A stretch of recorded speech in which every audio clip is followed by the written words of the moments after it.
Good morning friends, welcome back to my channel. তোমরা সবাই কেমন আছো? আশা করি তোমরা সবাই ভালো আছো, সুস্থ আছো। আমিও ভালো আছি, কিন্তু খুব গরমে মুখ চোখের অবস্থা দেখেছো কীরকম হয়ে গেছে। কাল কালো চিটচিটে, এখানে ব্রণ, মানে যা তা অবস্থা হয়ে গেছে স্কিনের। তো তোমাদের শান্তনুদা অফিসে বেরিয়ে গেছে। তো সে যাওয়ার আগে ট্যাংরা মাছের ঝোল করেছিলাম, ওইটা দিয়ে খেয়ে গেছে, একটু টক ডাল দিয়ে খেয়ে অফিসে চলে গেছে। এখন আমি বাদবাকি রান্নাগুলো করব। তো সকালবেলা না উঠে আর টাইম থাকে না ভিডিও করার, তাই অফিসে বেরিয়ে যাওয়ার পরেই আমি আর কি যেটুখানি পারি ভাবি চলো তোমাদের সাথে শেয়ার করি। চলো একবার এখনও তো বাদবাকি রান্না সবই পড়ে আছে, বাট যেগুলো হয়েছে সেগুলো তোমাদের সাথে একবার দেখিয়ে দিই। এই দেখো, ট্যাংরা মাছ করেছিলাম বেগুন আলু দিয়ে ঝোল, মানে ঝোলটা একটু কমেই গেছে, মানে কমই হয়ে গেছে রাখা। তো যাই হোক এইটা। আর দেখো টক ডালটা এখনও কড়াই থেকে নামাতে পারিনি, এখান থেকেই বাটির মধ্যে তুলে তোমাদের শান্তনুদাকে দিয়ে দিয়েছি। এবারে বাটির মধ্যে তুলবো। হ্যাঁ, তো দেখো নিজের আন্দাজে একটু ওটস করে নিচ্ছি। একটু পেঁয়াজ, কাঁচা লঙ্কা, টমেটো আর একটু ডিম ফেটিয়ে দিলাম। না না, তোমাকে কিছু বলিনি। এবারে ওটসটা দিয়ে একটু নাড়াচাড়া করে জল দিয়ে দেবো। বেশিক্ষণ লাগে না। আর তোমাদের শান্তনুদা নিয়ে গেছে ছাতু মুড়ি মেখে আর কি, ওটা নিয়ে গেছে।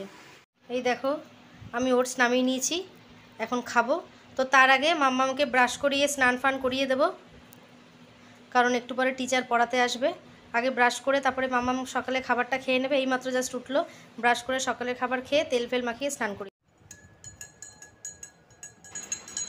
তো দেখো মাম্মামের টিচার চলে এসছে। তো এই আমপোড়া শরবতটা আগে করে দিচ্ছি, তারপরে তোমার পোস্তটা বেটে আলু পোস্তটা করব, আর একটু পরে ব্রাউন ব্রেড সেকে বাটার দিয়ে ওদেরকে দিয়ে দেবো। তো দেখো পোস্তটা আমি শিলনোড়াতেই বাটি, ওটা আর মিক্সিতে বাটি না, মিক্সিতে না হয় না জানো তো, তো ওই শিলনোড়াতেই বাটি। এই দেখো পোস্ত বেটে নিয়েছি। আর আমি পোস্ত একদম মিহি করি না, যখন আলু পোস্ত করি একটু দানা দানা রাখি, সেটা মুখে পড়লে আমার ভালো লাগে বেশ খেতে। আর পোস্তর মধ্যে আমি একটুখানি রসুন আর লঙ্কা দিয়ে বাটি। তো জানি না তোমরা কেউ রসুন খাও কি না, বাট আমরা খাই আলু পোস্ততে একটু রসুন দিয়ে খাই আর পেঁয়াজ দিয়ে। তো দেখো ব্রাউন ব্রেডগুলো সেঁকে নিচ্ছি, বাটার লাগিয়ে উপরে একটু চিনি ছড়িয়ে দিলাম। চিনি দিয়ে খেতে বেশ ভালো লাগে, একটু চিনি ছড়িয়ে দিলাম। এখন এটাই ওদের দেবো খেতে। এই যে দিয়ে এখন দুটো ওভেনে দুটো কড়াই বসিয়ে দুপাশে দুটো রান্না বসিয়ে দিলাম। এক পাশে আলু পোস্ত, পাঁচফোড়ন দিলাম, পাঁচফোড়ন দিয়ে পেঁয়াজ কুচি টমেটো কুচিটা ছেড়ে দিলাম, ছেড়ে দিয়ে আলুটাও দিয়ে ভালো করে ঢেকে ঢেকে ভাজবো। ভালো মতন ভাজা হয়ে গেলে, সরি নুন হলুদ দিয়েই ভাজবো। ভালো মতন ভাজা হয়ে গেলে তারপর ওই পোস্ত বাটাটা দেবো। এখানে দেখো সয়াবিনের মশলা, পেঁয়াজ আদা রসুন টমেটো সব পেস্ট করে নিয়েছি, তার মধ্যে জিরের গুঁড়ো ধনের গুঁড়ো কাশ্মীরি লঙ্কার গুঁড়ো আর একটু টমেটো সসও দিয়েছি, দিয়ে ভালো করে মশলাটা কষিয়ে নিচ্ছি। আর এই দেখো আজকে রাখলাম, তো এখন ভাবছি একটা আম খাই বসে। এই যে চলো রান্না করতে করতে একটা আম খেতে থাকি।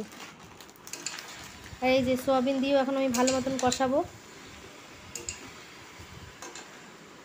আর এই পাশে এটা তোমাদের বললাম না, ভালো মতন ভাজা হবে, সেদ্ধ হবে, তারপরে পোস্তটা দেবো। এই যে পোস্ত বাটাটা দিয়ে দিলাম, দিয়ে এটা দিয়েও খানিকটা কষাতে হবে। তো দেখো আমার রান্না বান্না সবে নামলো। তো চলো একবার দেখিয়ে দিই। সোয়াবিনটা আমি পুরো মাংসের মতো করে করেছি। এই সোয়াবিনটা করেছি রাতে রুটি দিয়ে খাওয়ার জন্য। আর ভাতের সাথে তো টক ডাল দেখালামই, ট্যাংরা মাছ দেখালামই, আর পরে আলু পোস্তটা করে নিয়েছি, ওটা তোমাদের শান্তনুদার জন্য রেখে দেবো, অফিস থেকে এসে খেয়ে নেবে। এই দেখো